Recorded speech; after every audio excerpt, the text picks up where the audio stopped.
Vamos falar um pouquinho de tornozelo, então. Tornozelo e pé, né? Basicamente, nós estamos caminhando para o final do nosso conteúdo referente à nossa matéria, né?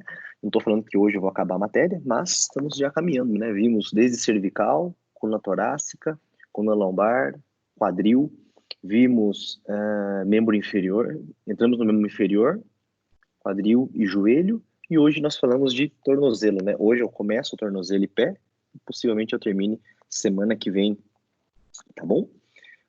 Tornozelo e pé eu gosto muito, né? Não que eu não que eu tenha uma articulação que eu menos goste, mas tornozelo e pé é uma das articulações que ela tem ela tem um estigma, né? Ela tem um significado muito grande para a fisioterapia no processo de reabilitação, seja em lesões nos atletas, seja em indivíduos que não são atletas.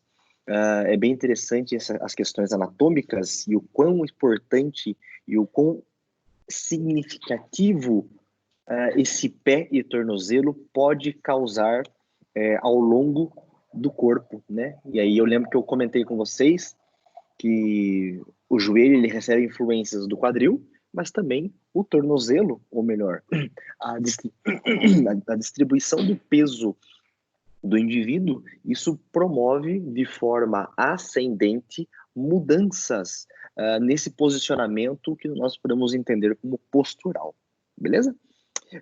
Temos que lembrar as questões, as estruturas ósseas envolvidas nesse pé, nesse tornozelo. Temos aí em torno de 26 ossos, propriamente dito, sendo 7 ossos do tarso, e aí você deve lembrar muito bem, compreende os ossos do tarso, são os ossos do calcâneo, posteriormente, né? Navicular, cuboide, os 3 cuneiformes, propriamente dito, esses são os ossos do tarso. Depois entramos nos metatarsos, que são 5, e depois, seguido dos dedos, que compreende cada parte as falanges, nós temos em um total de 14 falanges em um pé, né? E, obviamente, mais 14 falanges no outro pé. Num total, pessoal, de 31 articulações. Pô, Léo, tem que saber as 31 articulações? Lógico que sim. Brincadeira. Claro que não, né? Até porque é fácil você entender as articulações. Se eu tenho uma comunicação de um osso com outro osso, obviamente que eu tenho uma articulação, né? O que eu não quero e o que você não precisa é você saber exatamente o nome de cada uma das 31. Claro que algumas, né, pelo menos umas 5, nós vamos pontuar e destacar elas, mas não as 31. E temos aí envolvido mais ou menos 20 músculos que se relaciona com este pé, tá certo? Então, sempre leve em consideração a anatomia e a distribuição anatômica das estruturas, propriamente dito, nesse paciente que virá futuramente para você, tá bom? Então, só para a gente pontuar os ossos, nós temos aí o primeiro, que é o talos, bonitinho, né? Ele se encontra embaixo do... desculpa, o talos, ele está aqui, né? Em cima do calcâneo, e aí que você fica melhor, você visualiza melhor o calcâneo. O talos é em cima. Antigamente, o talos, ele se chamava astrálago, astrágalo, né? Já é difícil o nome. Que bom que mudou. Ele tem uma importância desse talos nos movimentos do tornozelo, tá certo? O calcâneo, famoso calcanhar, né? Como as pessoas entendem e chamam popularmente, né? Mas o calcanhar vem do calcâneo, do osso calcâneo propriamente dito. Nós temos aí o navicular, e esse nome de navicular vem pela característica anatômica do formato do osso, que se assemelha a uma casco de navio, então por isso que ele é navicular. E, obviamente, o cuboide, porque ele tem um formato de cubo, né? Obviamente. Após essas duas linhas, né, de navicular e cuboide, anteriormente nós entramos nos cuneiformes. Então nós temos 3 cuneiformes, e repara que, né, isso aqui é um pé esquerdo, tá bom? Numa vista superior. Então eu tenho um cuneiforme medial, um cuneiforme intermédio e um cuneiforme lateral, tá certo? Não é cuneiforme médio, É cuneiforme medial. Ao lado do medial, eu tenho um cuneiforme intermédio. O intermédio está entre o lateral e o medial. Beleza? Que é esse aqui. E, por fim, o cuneiforme lateral. Tá certo? Quando você olha o pé sem os destaques, dá a impressão que é uma estrutura só. São 4 estruturas seguidas. Não confunda. Então, cuneiforme, cuneiforme e cuneiforme. Este é o cuboide. Tá certo? Então, se você distinguir esses ossos, é tranquilo de você entender como esse pé funciona, beleza? Obviamente que você, nas aulas práticas, você pode palpar todos os ossos, né? E a palpação, eu falo que ela é sutil, porque depende muito da tua percepção. E quando eu falo percepção, não tô falando que você vai palpar coisa que não existe. Pelo contrário, eu te dou todas as referências para você identificar. Aqui tem um limite de um osso com osso. Então, este é um cuneiforme, este é um navicular, e assim por diante. Tudo bem? E aqui, então, os metatarsos, nós fazemos a contagem do primeiro metatarso, né, que seria o metatarso do dedão do pé, conhecido como hallux. E repara, é hallux, não é Hilux, beleza? Hilux, caminhonete, tá bom? 200 mil. Hallux é mais caro e é mais fácil de você pronunciar. E tem os demais metatarsos, que nós chamamos de segundo meta, terceiro meta, quarto meta e quinto metatarso. Tudo bem? Primeiro, segundo, terceiro, quarto e quinto meta. Seguido das falanges proximal, repara que o hallux tem uma falange proximal, assim como os demais dedos do pé. Tudo bem? Nós temos as falanges intermédias, ou desculpa, as falanges médias, perdão, falange média, que são 4, e por fim, as falanges distais. Então repara que o hallux, ele tem falange proximal e falange distal, igual os dedos da mão. Os demais dedos, indicador, dedo médio, anelar e mínimo, dedo mínimo, todos têm falange proximal, média e distal. No pé, reproduz a mesma coisa. Tá certo? Tudo bem? Já no dedão da mão, né, no polegar e no hallux, nós temos aí falange proximal e falange distal. Nós não temos falange média, tá certo, pessoal? Nós não temos. E por incrível que pareça, né, até no quinto dedo existe uma falange distal. Acredite, nele que é apertadinho, tortinho, assim, todo, existe uma falange, uma terceira falange, tá certo? Por incrível que pareça, por incresça que parível. Quando eu falo das articulações, chamo atenção principalmente nessas 5 articulações. Depois nós temos mais 2, que vocês vão ver que é a mesma coisa, só que com outro nome. Eu tenho, então, uma articulação que nós chamamos de subtalar, e olha como é fácil. Sub, abaixo. Talar, do talos. Então, o talos e o calcâneo, entre esses 2 ossos, eu tenho uma articulação subtalar. Perfeito? Eu tenho uma articulação médio-tarsal, que é entre o talos e o cuneiforme e o navicular. Tudo bem? Eu tenho uma articulação tarso-metatársica, que é entre os cuneiformes e o metatarso. Eu tenho uma articulação metatarso-falangiana, que está entre o primeiro, segundo, terceiro e quarto metatarso, e as falanges proximais. Perfeito?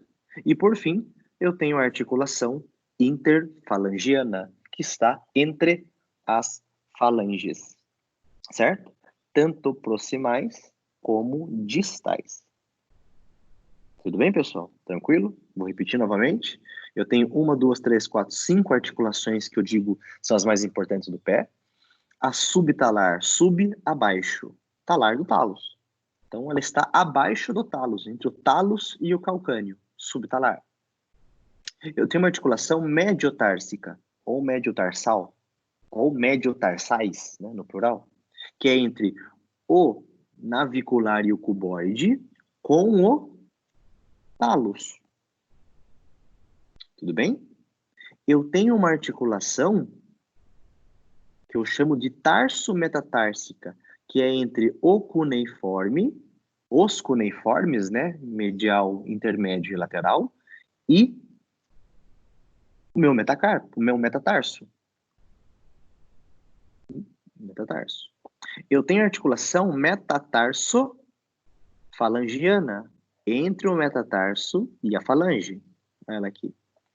E eu tenho articulação interfalangiana, tanto proximal como distal. Tudo bem, pessoal? Alguma dúvida por enquanto?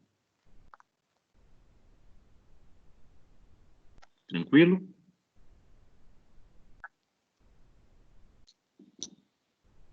De boa? Maravilha.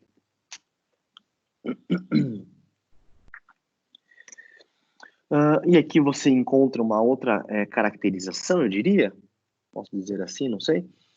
Eu tenho uma articulação, então eu posso dividir os ossos do tarso e do metatarso da seguinte maneira.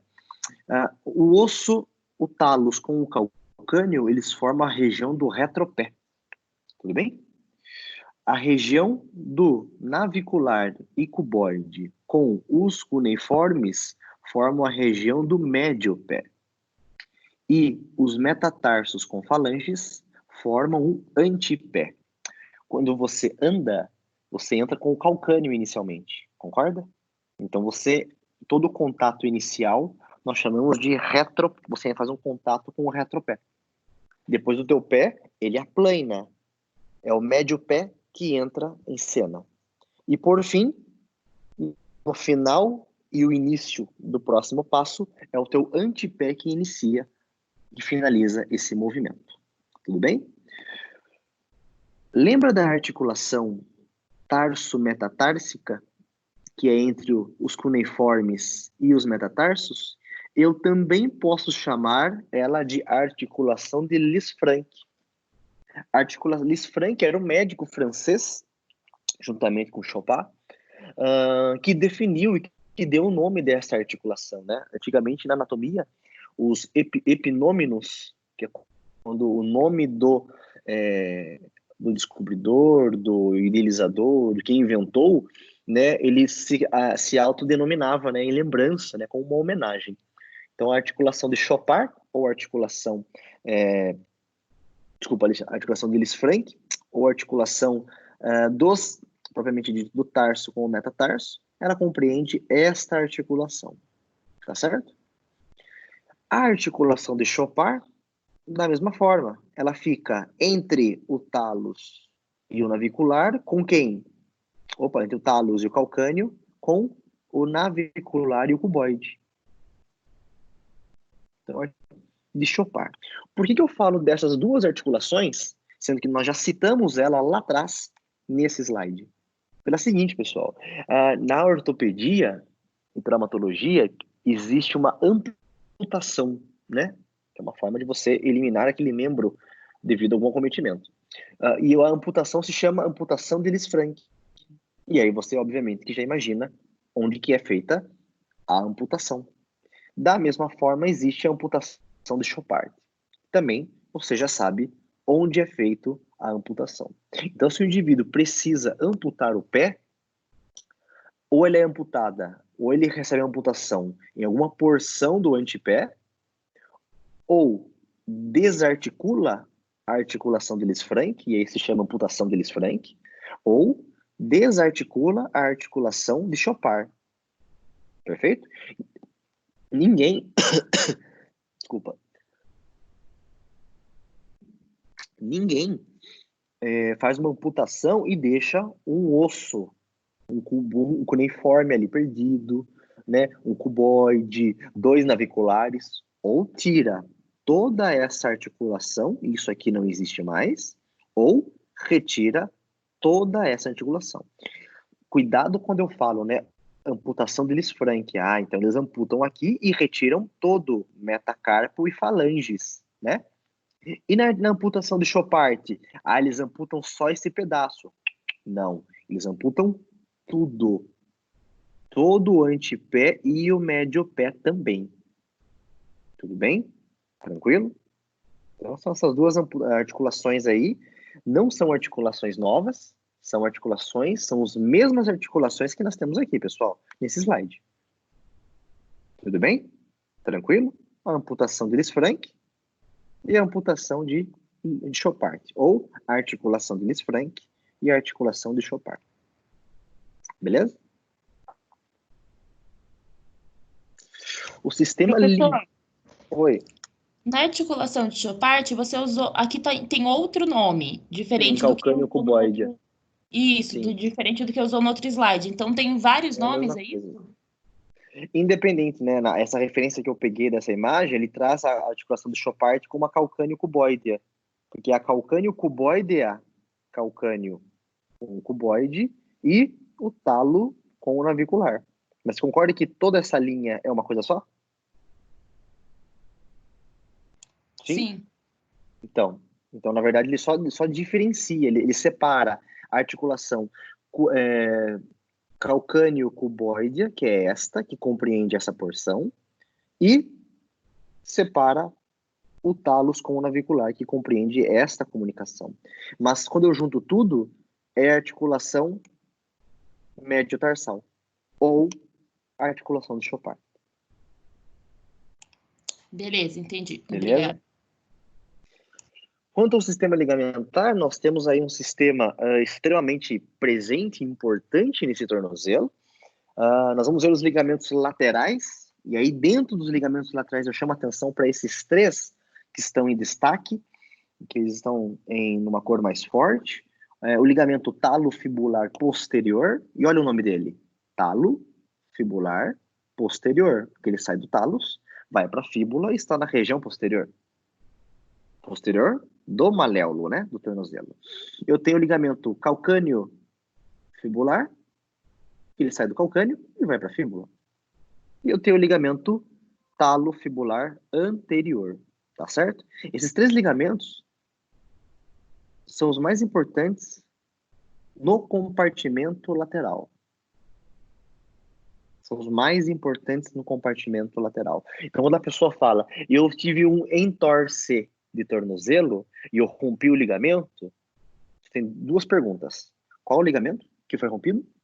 Ou, quando a pessoa fala, ela entende ou ela tenta transmitir que foram todos os ligamentos. Ou, teoricamente, um só. A pessoa fala assim, eu tive entorse de tornozelo e rompi o ligamento. Tá, qual? Não sei, o médico falou que foram todos. Foi um só, todos. Opa, o paciente entendeu errado. Né? O médico sabe que não é um ligamento só e, às vezes, realmente só foi um ligamento desses três, tá bom? O mais acometido e normalmente afetado é o ligamento talofibular anterior. Isso não impõe os demais ligamentos calcâneo-fibular e talofibular posterior também sofram lesões. Tudo bem? Isso não impede, né? É quase esta relação, né? Entorse de tornozelo grau 1, lesão do ligamento talofibular anterior. Lesão de entorse de tornozelo grau 2, talofibular anterior, ele é lesionado, e o calcâneo fibular. Entorse de tornozelo grau 3, lesão do talofibular anterior, lesão do calcâneo fibular, lesão do talofibular posterior. É quase que direta esta relação de lesão de estruturas, tá certo? Claro que tem algumas coisas que são muito mais específicas, mas de uma forma geral, a gente pode começar desta maneira, tá certo? Claro que o nosso papel, né, nosso papel não é diretamente diagnosticar, mas o nosso diagnóstico ele é cinético funcional. Então, nós damos um diagnóstico cinético funcional perante o que foi acometido e o que está alterado no tornozelo desse indivíduo que teve a lesão, tá certo? No compartimento medial do tornozelo, eu tenho aí um ligamento que eu posso diferenciá-lo, né, ou chamá-lo de que ele tem 4 feixes. Então, esse ligamento que nós nos referimos é o ligamento deltoide. Por isso que nós, em anatomia, né, na fisioterapia, de uma forma geral, a gente fala assim, o indivíduo teve uma lesão no deltoide. Lesão no deltoide no ombro? No músculo? Não, lá no tornozelo. No ligamento. Então, tudo tem nome. tá certo? Não é, ele teve uma lesão, teve uma ruptura de deltoide, nossa, no ombro, caramba, rompeu o deltoide, né, músculo forte. Não, no tornozelo. Então, ligamento deltoide, músculo deltoide. O nome de deltoide, ele se dá pelo seu formato de delta. Então, se nós pudermos fazer um formato, a gente consegue entender que é um formato de delta. Por isso, o nome se dá a deltoide. Tá certo? Esse ligamento deltoide, ele tem, então, só tirar os... Espera um pouquinho, vou descartar aqui os efeitos. Opa. Espera um pouquinho que saiu. Opa. Pera. Isso, agora sim. Isso. Esse ligamento deltoide, ele é extremamente importante, porque ele é extremamente forte. Ele é extremamente forte, né? A maioria, né, 96% dos entorses de tornozelo, você lesiona os ligamentos laterais. Então, a maioria dos entorses, eles são laterais, por inversão. E no compartimento medial, esse ligamento deltoide, ele se divide aí em algumas partes, tá certo? Ele se divide em alguns feixes, que nós vamos ver. Que eu tenho o ligamento, e olha o nome deles, tíbio talar posterior, que ele vem da tíbia e vai para o talos, né? Simples assim, literalmente. Eu tenho o ligamento tíbio calcâneo, eu tenho o ligamento tíbio talar anterior e tenho o ligamento tíbio navicular. Os 4 ligamentos formam o ligamento deltoide. Tudo bem, pessoal?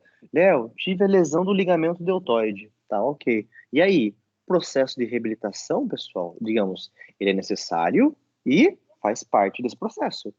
Controlar processo inflamatório, melhorar funcionalidades, enfim. Mas como eu disse, a maioria dos entorses são laterais. Então, são em movimentos de inversão, que é o famoso virar o pé. Tá bom? Tudo bem? Alguma dúvida em relação ao sistema ligamentar, pessoal? Léo, esses ligamentos, então, eles são mais difíceis de lesionar do que os primeiros ligamentos que nós vimos, é isso? Sim, a chance de você lesionar... Se eu penso em ligamentos do tornozelo que sofre uma lesão, eu me lembro diretamente dos laterais. Mas não descarto que existe a possibilidade de uma lesão ligamentar específica de algum desses 4 feixes, né, do compartimento medial, ou de todos. Eu, vou ser bem sincero, de todos eu nunca vi. Eu tenho aí 14 anos de formado. Posso reabilitar, eu já trabalho com tornozelo já, né, com reabilitação de tornozelo. Eu acho que se você rompe uma pequena fibra, uma porção de um ligamento, enfim, algo do gênero. Mas todos, né, ao ponto do tornozelo ficar solto assim, eu nunca vi. Ok? Tudo bem? Ok, Léo, obrigado. Oi. Posso te perguntar? É o seguinte, deixa eu já perguntar. O meu namorado, nessa época da pandemia, ele sofreu um acidente assim. Ele estava sentado numa cadeira de ferro, onde no pé da cadeira tinha um ferro atravessado. E ele estava sentado estava encostando só a parte metatarsica do pé, apoiando no chão. A filha dele veio e sentou no colo dele com força, e a cadeira bateu no calcanhar dele. Ele pode ter sofrido, ele ficou com muita dor, uns dias com dor, eu pedi para ele fazer gelo no calcanhar, né? Ok. E a dor passou, só que assim, hoje quando ele anda, às vezes ele sente dor no local onde bateu a cadeira. Ele pode ter sofrido uma lesão aí num ligamento ou no calcânio? Ele precisava ir no médico para bater uma radiografia para ver se teve alguma fratura, né, nas regiões ósseas. Mas como o pé dele não virou, né, vamos por assim, eu descarto lesão ligamentar diretamente desses ligamentos mediais e laterais. Né? Pode ser que tenha relação desses outros ligamentos, né, algo relacionado a isso, né? O ligamento tibio-fibular posterior Isso sim faz mais sentido ele ter essa lesão. Mas depende e precisa passar por uma avaliação médica, né? O gelo de primeiro contato, ele é bem-vindo, ele é necessário, né, para controlar o processo inflamatório, o edema, o inchaço, né? Mas uma avaliação um pouco mais minuciosa é necessário sim, viu, Beni? Tá. Obrigada. Imagina, porque aí é isso que vem a falha do paciente, né? E eu sei que a sua intenção de pôr o gelo foi a melhor e tá certa. O primeiro momento é pôr gelo. Mas o paciente que não trata, não dá seguimento numa reabilitação adequada, fica com sequela, com limitação de movimento, fica com dor. Aí daqui, sei lá, uns 6 meses, vocês resolvem ir pra praia, ele começa a andar na areia e sente dor no calcanho porque não foi tratado adequadamente, sabe? Então tem um monte de fatores que vêm a contribuir, eu diria, vem a contribuir para que ele se torne um pouco limitante, entendeu? Tá certo. Obrigada. Tá bom? Imagina. Então, no compartimento posterior, né, aqui a gente consegue ver todo o compartimento medial e o compartimento lateral, tá certo? No compartimento posterior, eu chamo atenção para um ligamento tíbio-fibular posterior. Esse ligamento tíbio-fibular posterior, pessoal, ele tem uma importância na estabilização da tíbia com a fíbula.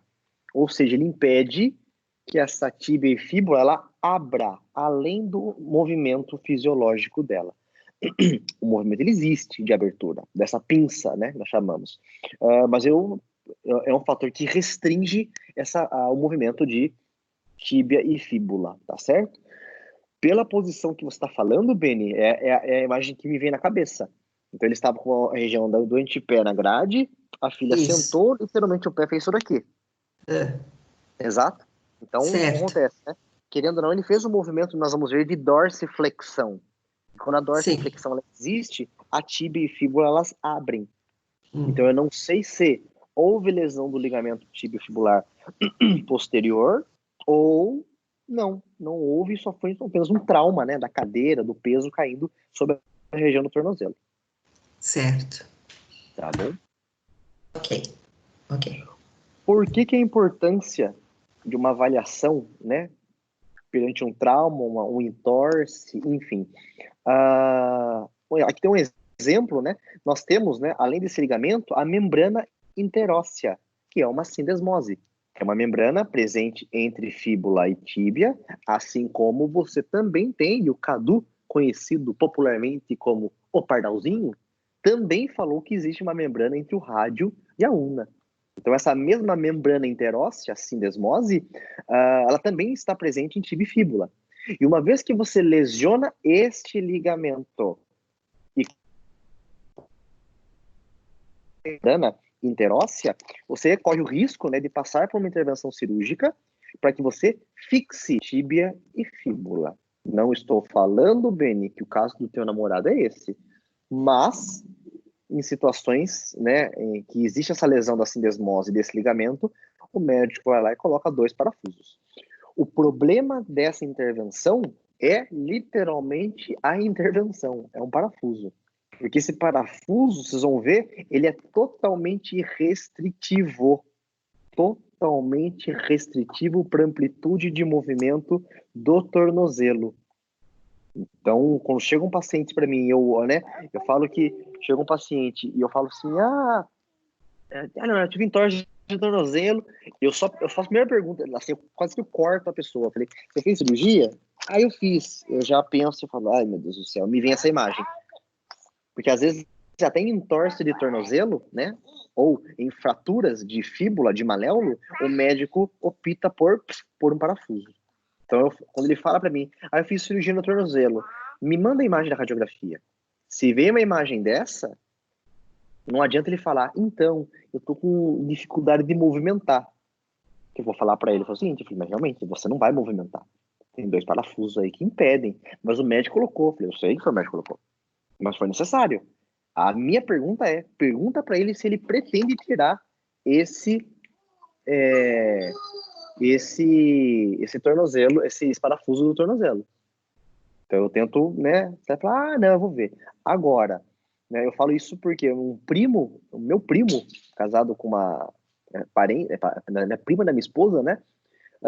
Um mês, 2 meses, uns 2, 3 meses antes de casar, jogando bola, ele teve um entorse de tornozelo e teve uma fratura de maléolo da fíbula.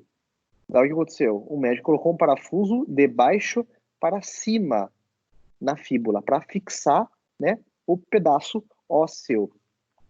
E aí, quando o pessoal falou assim, viu, o Cleiton fraturou, teve que colocar cirurgia, colocou um parafuso no tornozelo. Eu já pensei, lembrei dele, né, e pensei, imagina ele entrando, né, para casar, mancando, né, claudicando, porque o tornozelo não tem movimento. Mas depois ele mandou a imagem, eu falei, ufa, menos mal. Então, show de bola. Né? Não terá problema, né, nem limitações. E hoje ele joga bola, segue uma vida normalmente. Mas, casos deste aqui, ó, o indivíduo é totalmente restritivo, né? Não adianta, mano, vai pra físio. A físio vai, até um certo ponto, vai ganhar. Mas e se forçar? Eu garanto para você quebra esse parafuso. Então, né, o quanto estiver conosco com o processo de reabilitação, show de bola, maravilha. Depois, né, vai chegar num ponto em que o fisioterapeuta vai pedir para o paciente, ou, se for o caso, o fisioterapeuta conversa com o médico, doutor, e aí? Vai tirar esse parafuso ou não? Porque se ele não tirar, eu não consigo ganhar mais movimento. Tá certo? Tudo bem? Léo. Oi. E em que momento, numa cirurgia dessas, você pode ou não tirar esse metal? Na verdade, no Porque pós-cirúrgico. tem pessoas que põem placa, eu vejo pessoas que falam assim, eu vou fazer uma cirurgia depois para retirar. Em que momento que eu posso retirar ou não? Tá. Quando é placa, e se necessário, né, a placa normalmente ela fica. O parafuso, e aí eu especifico nestas condições, eu espero que seja retirado posteriormente. Quando? Né, vai chegar no ponto que a físio ela vai ganhar amplitude, mas vai ser limitante. Então, eu não sei, isso depende de cada paciente. Né? Tem pacientes que evoluem muito bem em um mês, tem pacientes que evoluem muito bem em 15 dias. Então, vai chegar no ponto que eu não consigo mais ganhar amplitude de movimento. Né? Eu não consigo melhorar a marcha dele. E aí eu chego e mando eu pergunto ao paciente, quando você vai no médico? Vou semana que vem. Pergunta para ele se ele pretende ou se ele vai tirar. Pode falar que o físio está perguntando. Então, se o médico falar assim, não vou tirar, então eu já conscientizo. Nós não vamos ganhar mais movimento. É mais fácil quebrar o parafuso forçando o teu tornozelo do que você ganhar amplitude. Tá bom? Tudo bem?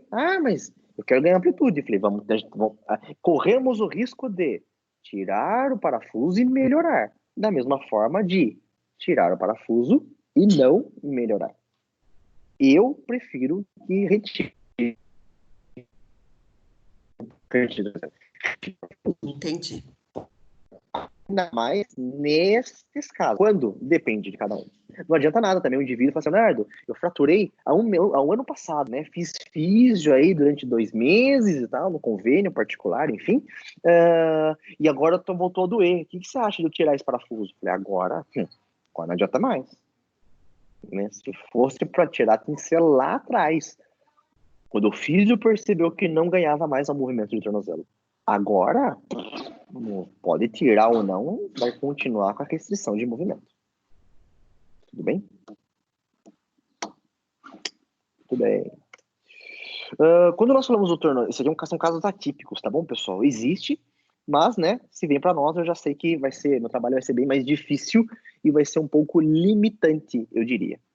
Tá bom?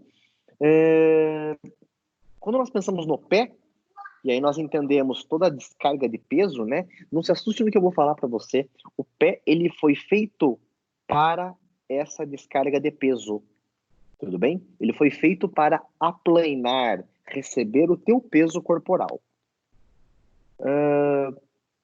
Para isso, ela precisa do que nós chamamos de abóbada. Né? Se você já foi em alguma igreja, alguma catedral, independente das questões religiosas, você vê que às vezes algumas têm aquela cúpula, né, que é o domo. O domo é uma abóbada, né? E olha só, essa abóbada ela é distribuída nesta região. Então, olha só, a cabeça do metatarso, ela é a primeiro ponto. O segundo ponto da abóbada é a cabeça do quinto metatarso. E, por fim, lá no calcâneo, é o terceiro ponto de fixação. Então, quando eu entendo que eu tenho 3 arcos. Um arco de A a C, um arco de B a C, que é lateral, o de A a C, que é medial, e um arco de A a B, que é o arco anterior, como está ilustrado na imagem 5.5. Tá certo? A função dessa abóbada é literalmente, dá uma olhada, é descarregar o peso, amortecer esse peso que tem todo o seu corpo. Tudo certo? Tudo bem? Temos que levar em consideração o seguinte ponto. Em casos atípicos, e aí estou falando de um sobrepeso, indivíduos que são, né, obesidade mórbida, 130, 140, 145 quilos, essa abóbada plantar, o que ela faz? Ela desaba. Ela desaba. Claro, né? Você tem aí 140 quilos para ser distribuído em 2 porções de pé desse tamanho. Então, não há estrutura óssea e muscular que sustente essa abóbada plantar. Tudo bem? Claro isso? Toda essa, né, eu sempre brinco e falo que criança tem que andar descalço. E é, por incrível que pareça, né, minha esposa está olhando e tipo, né, por incrível que pareça, né, ela tem que andar descalço no início do engatinhar. E não agora, com frio, pé gelado. Por quê? Porque a criança, ela nasce, né? Ela não nasce com a descarga de peso. Então, a planta do pé é plana. Só que, conforme a criança, no início do engatinhar, ela aprende a caminhar, a pancada que ela dá ao solo, se você observar a criança pequena, quando começa a engatinhar, ela pisa duro, né? Força. O impacto ao solo faz com que a musculatura da planta ela comece a se contrair com a finalidade de proteção. E, obviamente, que isso cria este arco plantar. Tá certo? Então, o arco plantar ele é formado pelo impacto e pela conta dos músculos da planta do pé com a finalidade de proteger. Tudo bem? Tranquilo? Claro que a distribuição de peso também influencia áreas de maior e menor pressão. Tá certo? Tudo bem?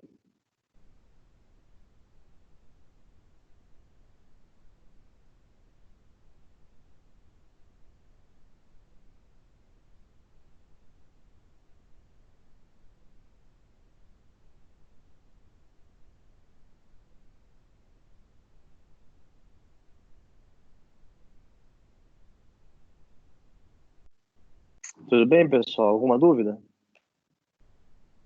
Tudo bem. Tudo bem. Léo, aqui tem uma outra. Oi. Por isso que a gente vê muito em criança o famoso pé chato. São essas crianças que não tiveram esse contato após o engatinhar com o chão, digamos assim. Eu entendo e enxergo dessa maneira. Né? Crianças filhos de primeira viagem, mães, papais e mamães de primeira viagem, né? Que tudo que é frio, tudo é errado, tudo não pode, qualquer situação é gripe, né? Casos assim extremos, obviamente, né? Não, tem que pôr calçado, tem que pôr isso, tem que pôr aquilo, protege demais, ou não deixa a criança ter o estímulo de corrida, de pisar no chão, de ficar em pé. Isso pode ser um fator que não ajude a formar a abóboda, os arcos plantares. Tudo bem? É um dos fatores. Ok, obrigado. Mas toda criança, né, antes de engatinhar, você olha, né? O pé é uma bisnaguinha, mas a planta é chata. Ih, vai ter pé chato. Não, toda criança nasce assim. Ela só adquire os arcos a partir do momento que ela tem o estímulo de pisar. Porque aí o corpo interpreta, opa, vamos começar a contrair para que o impacto seja absorvido pela musculatura. Por isso que começa a formar. E é meio lógico, né? Se eu tenho músculos na planta do pé, quando ele contrai, o que acontece? Sobe esse arco. Então, né? Se eu pegar aqui, ó, o navicular é a primeira peça, é a primeira estrutura óssea mais importante, porque é ela que está no alto desse arco plantar, principalmente do arco medial, né? Aqui presente. Então, conforme a musculatura contrai na planta do pé e o caminhar ele começa a existir, né? O passo, o tibial anterior ele se insere no navicular e ele vem aqui, ó, anteriormente, que é o músculo que você eleva o pé para trás. Então, você puxa esse arco plantar para cima por ação do tibial anterior e você tem a contração da musculatura da planta do pé para manutenção desse arco. Tudo bem? Ok, obrigado. Aqui é um exemplo, uma outra figura que ilustra bem, né, a abóbada, né? Ela caída, desabada, obviamente, né? E por uma ação de vetores neste sentido.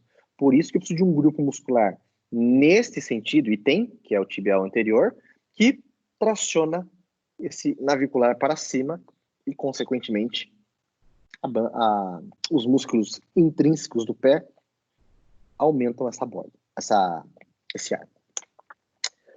Existe uma forma de nós avaliarmos os arcos plantares, que nós chamamos, um teste muito simples, chamado de podoscópio. Então, o indivíduo ele sobe numa plataforma de acrílico ou de vidro e tem um espelho lá embaixo. E aí você visualiza áreas de pressão, né? Você percebe um pé cavo, quando a região anterior tem pressão, e a região do antepé e a região do retropé. Pode ver que a pressão no arco do médio pé ele não está presente. Ó. Então, é um pé que nós chamamos de pé cavo. Tá certo? Então, se assemelha muito com essa descrição. O pé normal, eu tenho o contato do antepé, o arco, né, lateral e a região do retropé. O que o podoscópio, que é essa plataforma, esse equipamento, me permite é analisar de maneira qualitativa a distribuição de peso. Mas ele não quantifica o quanto de pressão eu tenho na região de ante ou retropé. Tá bom? Para eu quantificar quanto de pressão eu tenho, eu preciso fazer um outro exame, o fisioterapeuta faz isso e trabalha com isso, chamado de baropodometria. Baropodometria. A baropodometria, sim, consegue mensurar quais são os picos e quantos quilos e qual é a pressão nas regiões.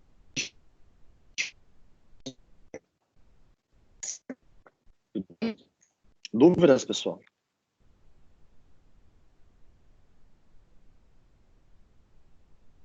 Sim ou não?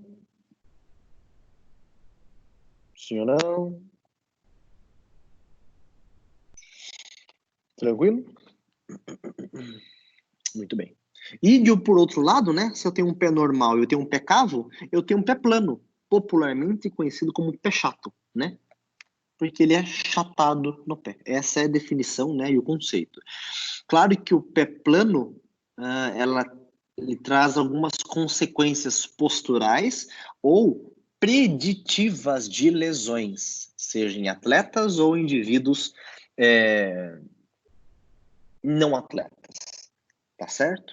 Então, por isso que as pessoas falam assim, pé chato, né? Ih, vai ter problema. Né? Existem predições bem descritas na literatura sobre as consequências de um pé chato ou um pé plano, tá certo? Tem como reverter? Até certo ponto, a gente consegue diminuir, né, o efeito negativo desse pé plano sobre as demais articulações. E vocês vão ver que o tipo de pé, ele culmina, né, ele permite que eu tenha uma sequência de eventos de maneira ascendente. Tá certo? Então, não adianta, por exemplo, eu querer mudar um pé plano ou um pé cavo, sendo que isso, e eu sei que vai influenciar diretamente o joelho. que vai influenciar diretamente o quadril, que vai influenciar diretamente a lombar, tá bom? É mecânico. Então, se eu puxo um parafuso aqui, o problema está aqui, mas também na próxima engrenagem, na próxima etapa, e na próxima, e na próxima. Então, por isso que nós falamos que os pés geram influências nas articulações de forma ascendente. Tá bom? Tudo bem? Dúvidas, pessoal?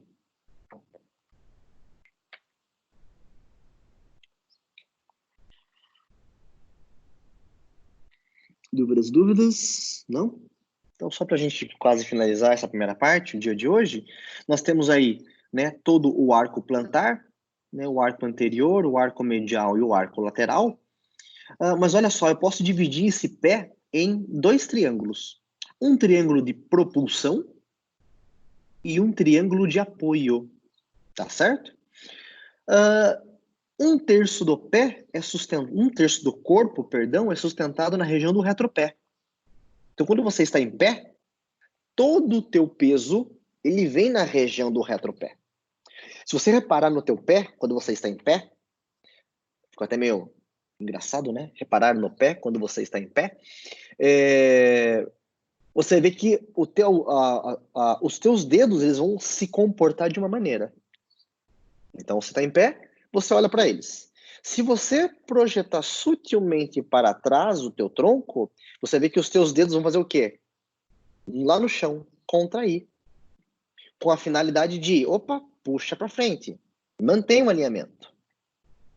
Da mesma forma, se você está em pé e você projeta anteriormente o teu tronco, você vê que os seus dedos vão, né, agarrar o solo, né, agarrar o chão, com a finalidade de melhorar a estabilidade. Então, o que isso me mostra? Que se eu mudo o meu padrão postural, quem muda primeiro é lá embaixo, é lá no pé. Então, olha o quanto um pé influencia numa questão postural. O que eu não posso afirmar e bater 100% e falar que isso é uma verdade é que toda alteração postural, ela vem dos pés. Isso não, eu não posso afirmar isso, não diretamente. Mas eu posso dizer que o pé, ele influencia os segmentos ascendentes, desde tornozelo, joelho, quadril, lombar, torácica, ombros e cervical. Isso sim. Né? E o tratamento, Léo? Palmilha? Nem sempre. Então, né, eu não sei se eu comentei com vocês ou em outra turma, né? Eu sou muito a favor do uso de palmilhas, né? A partir de uma boa avaliação, mas eu sou contra, sei lá, alguém vem aqui para mim, passa comigo, a Andréia me procura para atender. Léo, nessa nossa família de primeiro contato, eu posso avaliar e futuramente, né, numa segunda, numa 10ª sessão, quem sabe, indicar uma palmilha. Mas você sair do meu consultório com uma palmilha não é o caminho. De cara, não. Eu tenho que ter muita certeza disso, né? Então, eu prefiro trabalhar outras medidas e observar se realmente a palmilha é indicada para você ou não. Tudo bem, pessoal?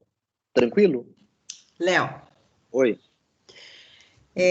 Às vezes eu trabalho com podologia e tem uns clientes que às vezes eu atendo que sofrem muito com, às vezes, alguma calosidade ou algum calo grande na planta do pé, tá? E quando eu faço anamnese com eles, que eu vou analisando o tipo de trabalho que eles fazem, a postura, o dia a dia deles, eu vejo que às vezes esse calo pode ser por um problema ou de articulação ou até mesmo um problema de coluna. E o que eu oriento para eles? Eu falo assim, olha, acho que uma palmilha iria ajudar a diminuir esse calo ou a calosidade ou até mesmo resolver o problema, mas eu aconselho você passar com o fisioterapeuta para ele analisar para ver se é necessário a utilização dessa palmilha. Uhum. Então, assim, eu caminho muito deles para fisioterapeutas. Ok. Então, é isso. Você falou um ponto que me deixou bem curioso. Quando você fala que um calo, ele pode ser devido a um problema de coluna? Eu falo devido de coluna, sim, porque às vezes a pessoa tem, ou passou por uma cirurgia, ou tem um problema de coluna, que ela, às vezes ela já chega falando, né? E às vezes o problema de coluna, ou às vezes alguma dor que ela tem até em alguma articulação, eu vejo que pode mudar essa marcha. Eu vou deduzindo assim, de cima para baixo. Pode mudar a marcha, porque às vezes diminui a dor, e às vezes ela faz isso inconsciente, sem perceber. Ah, não, agora entendi. E às vezes ela muda a marcha dela devido à dor que ela tem, para amenizar essa dor e começa a provocar essa calosidade.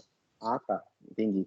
Quando você falou que às vezes o problema de o calo, quando você falou assim, que o calo pode ser um problema de coluna, eu fiquei pensando, né?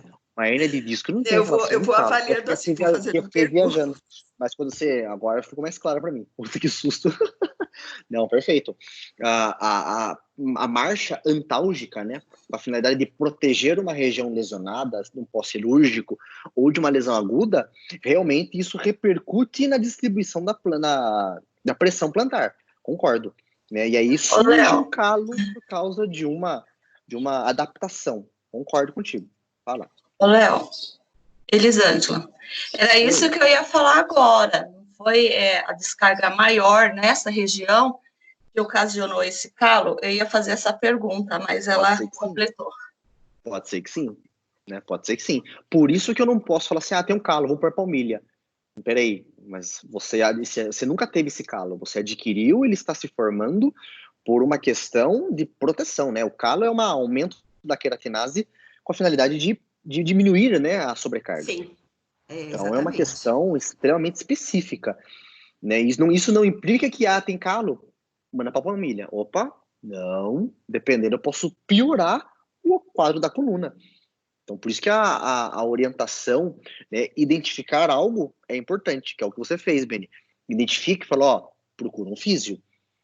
Porque não adianta nada, a Beni como podóloga, ela vai trabalhar, né, vai deixar o pezinho bonitinho lá, fininho, e aí o cara continua com a lesão, continua com o desconforto, continua com esse padrão de marcha alterado, e vai daqui menos de um mês, vai voltar de novo o calo. E ele vai vir reclamar por causa do quê?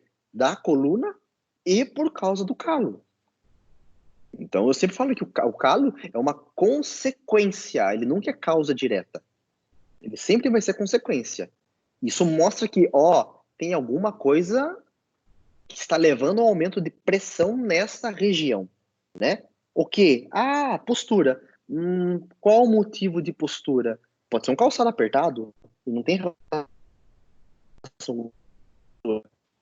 Pode ser uma lesão, que ele teve uma dor, que agora ele mudou o padrão postural e que aumenta a sobrecarga naquela região da pele. Então, as variáveis, elas se conversam e elas interagem. Por isso que eu tenho que ser muito atento, como a Beni pontuou aí. Pode falar. Pode falar? Quem ia falar? Não? Outra coisa. Oi. Há muito tempo atrás, quando eu vim trabalhar aqui em Sorocaba, teve uma vez que eu peguei um paciente que que eu fui atender ele até a domicílio, ele falou que ele tinha um problema muito grave no pé, que era um problema de calo na parte metatársica do pé dele.